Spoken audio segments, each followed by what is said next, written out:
এই আদালত এখন অধিবেশন শুরু করছে। আমাকে জোর করে টানছো কেন? আমি দোষী নই। এই অভিযুক্ত লক্ষ মানুষের ঘুম নষ্ট করেছে। ঘুম নষ্ট নাকি শৃঙ্খলা শেখানো? আমি ঠিকমতো ঘুমোতেই পারিনি।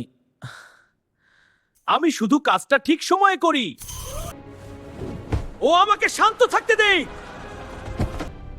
এইটাই প্রমাণ সে মানসিক সন্ত্রাস। শৃঙ্খলা সবসময় অস্বস্তিকর লাগে। আমি আর স্বপ্ন দেখতে পারি না। আমি শুধু সবাইকে জাগাতে চেয়েছিলাম।